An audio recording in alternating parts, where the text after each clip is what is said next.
ஒரு குட்டி கதை. ஒரு காட்டுக்குள்ளே ஒரு அழகான சிட்டுக்குருவி வாழ்ந்துட்டு வந்துச்சான். அதுக்கு ஒரு பிஹேவியர் இருக்குது, கேரக்டர் இருக்குது. என்ன பண்ணுமா, அதோட டெய்லி ஆக்டிவிட்டீஸ், அதாவது அது சந்தோஷமான தருணங்கள், சோகமான தருணங்கள், அது கற்றுக்கிட்ட பாடங்கள் அப்படிங்கிறது எல்லாத்தையுமே ஒவ்வொரு நாளைக்கும் ஒரு குட்டி கல் எடுத்துகிட்டு அதில் தன்னுடைய அழகால் எழுதி வச்சுக்குமா. அதை ஒரு மெமரிஸாக சேர்த்தி வந்துட்டுருக்கு. ஒரு பையில் அந்த ஒவ்வொரு கல்லாக போட்டு சேர்த்திட்டே வருது. அப்போது நாட்கள் கடக்க கடக்க கடக்க அந்த பை கொஞ்சம் கொஞ்சமாக வலிய ஆரம்பிக்குது. ப்ளஸ் அதோட வெயிட்டும் அதிகமாகிட்டே இருக்குது. அந்த அந்த குட்டி சிட்டுக்குருவி எங்கெல்லாம் போகுதோ இந்த மூட்டையும் சேர்ந்தே தூக்கிட்டு போகுமா. அப்போ ஒரு நாள் ஒரு வயசான ஆந்தை ஒன்று மீட் பண்ணுது. அப்போ அந்த ஆந்தை இதை பார்த்துட்டு, என்னது இந்த மூட்டையில் அப்படின்னு கேட்கும்போது சொல்லியிருக்கு, அது என்னுடைய கோல்டன் மெமரிஸ், என்னுடைய சேட்னஸ், என்னோடய ஹாப்பினஸ், நான் என்ன கற்றுக்கிட்டனோ அந்த லெசன்ஸ் எல்லாமே இந்த ஸ்டோனில் வந்து நான் எழுதி சேர்த்திட்ருக்கேன் அப்படின்ட்டு. அப்போ அந்த வயசான ஆந்தைக்கு, இதெல்லாம் நீ ஏன் சேகரிச்சிட்ருக்க அப்படின்னு சொல்லிட்டு கேட்டுச்சான். பட் அதை கண்டுக்கவே இல்லை. அந்த சிட்டுக்குருவி பறந்து போயிடுச்சான். அப்போ மறுபடியும் நாட்கள் செல்ல செல்ல அதோட வெயிட் அதிகமாகிருச்சு. அந்த நினைவுகள், அதாவது அந்த கல் வந்து ஓவர்ஃப்ளோ ஆக ஆரம்பிச்சிச்சு. அந்த குட்டி பேக்கை தாண்டி அதோட ஸ்டோன்ஸ் போகுது. அப்போ என்னாச்சுன்னா, அதனால் தூக்கிட்டு போக முடியல.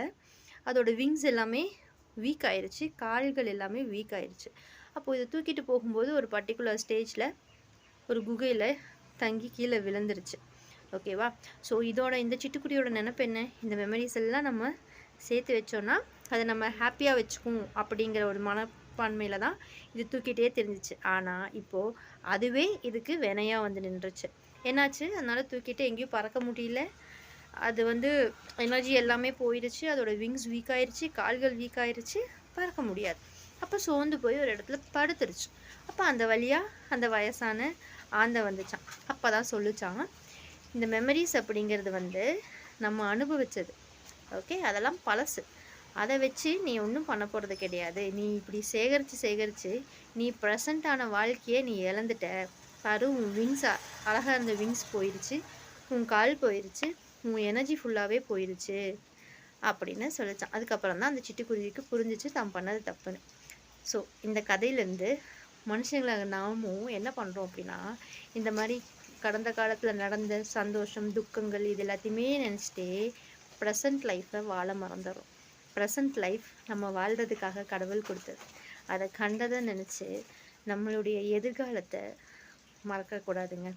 நமக்கு பிரைட்டான எதிர்காலம் இருக்குது. So forget your past. அது நமக்கு எந்த வகையிலையும் சப்போர்ட் பண்ணாது. ப்ரெசண்ட்டில் ஜாலியாக லீட் பண்ணுங்கள், புதுசாக எக்ஸ்ப்ளோர் பண்ணுங்கள். Life is yours.